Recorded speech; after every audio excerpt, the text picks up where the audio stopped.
Hello friends, ഇന്നത്തെ എൻ്റെ video എന്ന് പറയുന്നത് ഓറഞ്ച് കാർപ്പ് അഥവാ സൈപ്രിൻസ് എന്നൊക്കെയാണ് കേട്ടോ. കൈപ്പഴമുട്ടലിലെ സൂചിച്ചേട്ടൻ്റെ കടയിലെ വളർത്തുമീൻ. ഇന്നത്തെ റെസിപ്പി അത് തന്നെ ആയിക്കോട്ടെ. അപ്പം എന്ത് ചെയ്യും, നമ്മുടെ മീൻ ക്ലീനാക്കി കട്ട് ചെയ്ത് വെച്ചിട്ടുണ്ട്. ഇത് കണ്ടോ, ഇത് ഇതിൻ്റെ മുട്ടയാണ് കേട്ടോ. കുറേ മുട്ടയുണ്ട്. അപ്പം ഞാൻ വിചാരിക്കുന്നു മുട്ട സെപ്പറേറ്റ് ചിക്കി എടുത്ത് ചെയ്യാമെന്ന് വിചാരിക്കുന്നു. അപ്പോൾ പീസ് മാത്രം എടുത്ത് നമ്മൾ കറി വെക്കാൻ പോവാണ്. അപ്പം ദേ നമ്മുടെ വളർത്തുമീൻ ക്ലീനാക്കി കട്ട് ചെയ്തെടുത്തിട്ടുണ്ട്. ഇനി നമുക്ക് ഇത് കറി വെക്കാം. ഇതിനകത്ത് കണ്ടോ കുറേ മുട്ടയുണ്ട്. ഇത് കണ്ടോ, ഇതിൻ്റെ മുട്ട.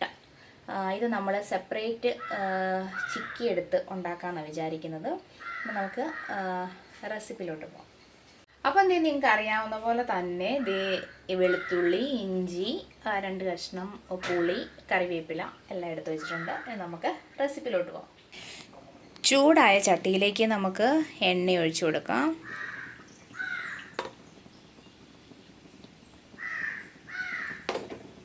ചൂടായ എണ്ണയിലേക്ക് കടുക് ഇട്ട് കൊടുക്കാം.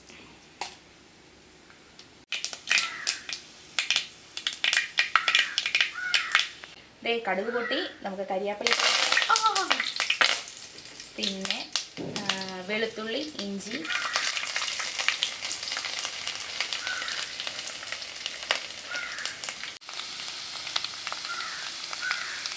മഞ്ഞപ്പൊടി ഇട്ട് കൊടുക്കും.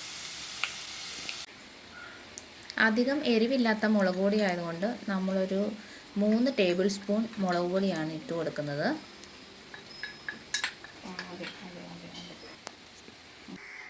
1.5 ടേബിൾ സ്പൂൺ മല്ലിപ്പൊടി ഇട്ട് കൊടുക്കാം. നമ്മുടെ പൊടി ഒന്ന് മൂത്ത് വന്നിട്ടുണ്ട്. പൊടിയുടെ പച്ചമണമൊക്കെ മാറിക്കഴിഞ്ഞിട്ട് നമുക്ക് വെള്ളം ഒഴിച്ചു കൊടുക്കാം. വെള്ളം ഒഴിച്ചു,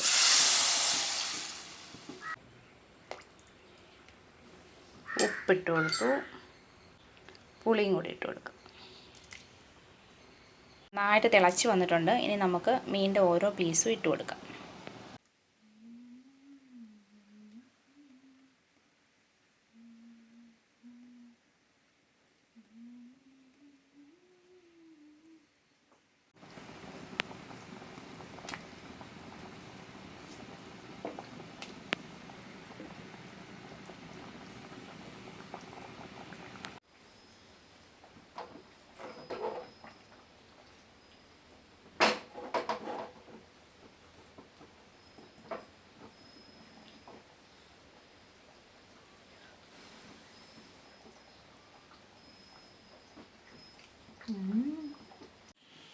അപ്പോൾ നമ്മുടെ കറി റെഡി ആയിട്ടുണ്ട്. ടേസ്റ്റ് ചെയ്യാൻ വേണ്ടി മീനിൻ്റെ തലയും ഒരു പീസും കൂടെ ദിയക്കുട്ടിക്ക് കൊടുത്തിരിക്കുവാണ്.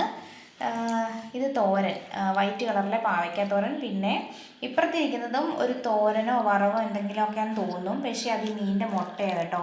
അത് നമ്മൾ ചിക്കി എടുത്താണ്. അപ്പോൾ ഇനി അടുത്തൊരു വീഡിയോയിൽ ഈ മുട്ട പ്രിപ്പയർ ചെയ്യുന്നതിൻ്റെ ഒരു വീഡിയോ ചെയ്യുന്നതായിരിക്കും കേട്ടോ.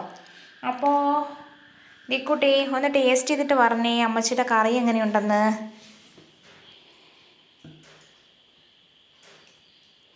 ദിയക്കുട്ടിക്ക് തല കഴിക്കുന്ന ഭയങ്കര ഇഷ്ടം കേട്ടോ.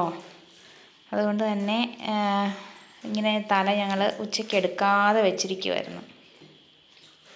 അപ്പോൾ കഴിച്ചിട്ട് പറഞ്ഞേ എങ്ങനെയുണ്ടെന്ന് പറഞ്ഞേ. തലയ്ക്കകത്തുനിന്നൊക്കെ ഒന്ന് എടുത്തിട്ട് ദശയൊക്കെ എടുത്ത് ഒന്ന് ടേസ്റ്റ് ചെയ്ത് നോക്കിയേ. നമ്മുടെ പുതിയ വളർത്തുമീൻ എങ്ങനെയുണ്ടെന്ന് നോക്കിയേ.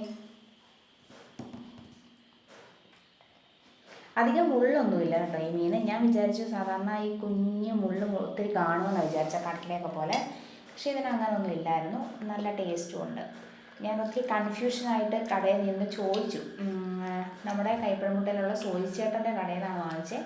അപ്പോൾ അവിടെ ഞാൻ ചോദിച്ചു, ചേട്ടൻ ഇതിന് ഭയങ്കര മുള്ളുള്ളതാണ്, ഞാൻ ഫസ്റ്റ് ടൈമായി മീൻ മേടിക്കുന്നതിന്. അപ്പോൾ അവർ പറഞ്ഞു നല്ല ടേസ്റ്റുണ്ട്, കൊണ്ട് വെച്ച് നോക്കുന്നിട്ട് അഭിപ്രായം പറയുന്നത്. അതുകൊണ്ട് തന്നെ ഞാൻ ഇച്ചിരിയെ മേടിച്ചോളൂ. കാരണം എങ്ങനെയുണ്ടെന്ന് ഇനി ഈ മീനുണ്ടെങ്കിൽ ഞാൻ തീർച്ചയായിട്ടും മേടിക്കും. അപ്പോൾ നിങ്ങൾ ഈ മീൻ കഴിച്ചിട്ടുള്ളവരാണെങ്കിൽ അത് കമൻറ്റ് ബോക്സ് ഒന്ന് ഇടുക. അല്ലെങ്കിൽ ഇതിനെക്കുറിച്ചുള്ള അഭിപ്രായം നിങ്ങൾക്ക് ഇഷ്ടമില്ല അതൊക്കെ ഒന്ന് കമൻറ്റ് ബോക്സിലിടണം കേട്ടോ. അപ്പോൾ ഞങ്ങളുടെ വീഡിയോസ് സപ്പോർട്ട് ചെയ്ത എല്ലാവർക്കും താങ്ക്സ്. ഇനിയും നിങ്ങളുടെ സപ്പോർട്ട് പ്രതീക്ഷിക്കുന്നു. അപ്പോൾ ദിയക്കുട്ടി ഒന്ന് പറഞ്ഞേ എങ്ങനെയുണ്ട്, അമ്മയുടെ കറി എങ്ങനെയുണ്ട് എന്ന് പറഞ്ഞേ. വിചാരിച്ച പോലെ ഒന്നും അല്ല, നല്ല അടിപൊളി ടേസ്റ്റാണ് കേട്ടോ. അപ്പോൾ നിങ്ങളുടെ സപ്പോർട്ട് ഇനിയും നമ്മുടെ കൂടെ തന്നെ വേണം. അപ്പോൾ അടുത്തൊരു വീഡിയോ കാണുന്നത് വരെ ബൈ.